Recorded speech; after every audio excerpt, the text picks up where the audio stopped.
26-এর আগে ফের বিজেপির অস্ত্র রামনবমী। শুভেন্দু অধিকারীর 1 কোটির পর এবার অর্জুন সিং এর 4 লক্ষ। ব্যারাকপুরে 4 লক্ষ মানুষ পথে নামবে। 6 তারিখ থেকে 9 তারিখ রাস্তায় থাকবে মানুষ। অর্জুন সিং আর কি বলেছেন রামনবমী প্রসঙ্গে, তার কি বক্তব্য আমরা শুনবো। আমাদের সঙ্গে আমাদের প্রতিনিধি বরুণ সেনগুপ্ত রয়েছেন। বরুণ, শুভেন্দু অধিকারী ইতিমধ্যেই যেটা ঘোষণা করেছেন যে 1 কোটি মানুষ রামনবমীর দিন পথে নামবেন, এবার অর্জুন সিং বলছেন 4 লক্ষ। কি বলেছেন আর এই প্রসঙ্গে অর্জুন সিং?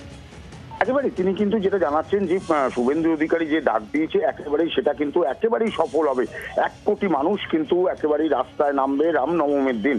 পাশাপাশি তিনি বলেন যে এই সফলতার মূল যেটা থাকবে সেটা হচ্ছে ব্যারাকপুর শিল্পাঞ্চলে 4 লক্ষ মানুষ 6 তারিখ থেকে 9 তারিখের মধ্যে 4 লক্ষ মানুষ রাস্তায় থাকবে। এবং যেসব জায়গায় মিছিল হতো না, রামনবমী বলে কিছু জানতো না মানুষ বা রামনবমীর মিছিল দেখেনি, সেই সমস্ত জায়গারও মানুষ এবার রামনবমী মিছিল করার জন্য উদ্যোগী হয়েছে এবং তারা মিছিল করবে, রামনবমী পুজো হবে।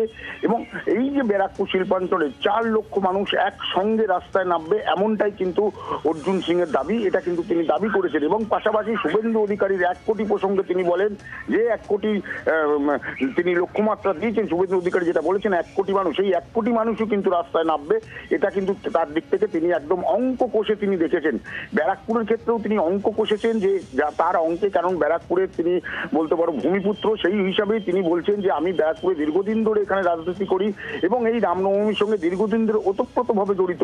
বিভিন্ন সময় রামনবমী হয়েছে, কিন্তু এইবার যে রামনবমী হবে সেই রামনবমী কিন্তু 4 লক্ষ মানুষ শুধুমাত্র ব্যারাকপুর শিল্পাঞ্চলে রাস্তায় থাকবে। বরুণ, ধন্যবাদ তোমাকে। আমরা শুনবো যে অর্জুন সিং কি বলেছে। 100% সফল হবে, আপনি দেখবেন রামনবমীতে 100% সফল হবে। শুধু আমি ব্যারাকপুরে বলছি তো, ব্যারাকপুরে যেখানে কোনোদিন রামনবমী মিছিল হয়নি সব জায়গায় রামনবমী মিছিল হবে। হিন্দু সাজার চেষ্টা করছেন, দেখছেন হিন্দুরা এখন নেই, তার জন্যে এখন হিন্দু সাজার চেষ্টা করছেন। যেরকম হিন্দু থেকে মুসলমান হতে গেলে 5 বারের জায়গায় 7 বার নামাজ পড়ে কিছু লোক, সেরকম এখন তৃণমূলের লোকেরা এখন হিন্দু সাজতে চেষ্টা করেন। এখন ব্যারাকপুরের আমার খুব কম হলেও 4 লাখ ব্যারাকপুরে মানুষ নামবে। 4 লাখ রামনবমী 4 লাখ মানুষ। আর এবার আপনাদের শোনাবো এর আগে শুভেন্দু অধিকারী রামনবমী নিয়ে কি বলেছিলেন। ভালো করে রামনবমী করবেন, আমিও থাকবো মাঠে।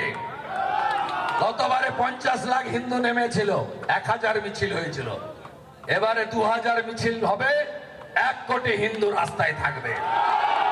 1 কোটি হিন্দু, কোনো অনুমতি নেবেন না।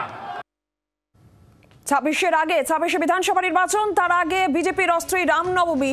একদিকে শুভেন্দু অধিকারী তিনি ইতিমধ্যেই ঘোষণা করেছেন যে রামনবমীর দিন 1 কোটি হিন্দু পথে নামবেন। আর এবার অর্জুন সিং তিনি বলছেন 4 লক্ষ, ব্যারাকপুরে 4 লক্ষ মানুষ পথে নামবেন। তৃণমূল কংগ্রেসের প্রতিক্রিয়া নেব। তৃণমূল কংগ্রেস নেতা জয়প্রকাশ মজুমদার রয়েছেন টেলিফোন লাইনে। জয়প্রকাশ বাবু, কি বলবেন? শুভেন্দু অধিকারী তিনি বলছেন রামনবমীর দিন 1 কোটি হিন্দু পথে নামবেন, অর্জুন সিং বলছেন ব্যারাকপুর থেকে 4 লক্ষ মানুষ নামবেন পথে। আপনি কিভাবে দেখছেন, কি বলছেন?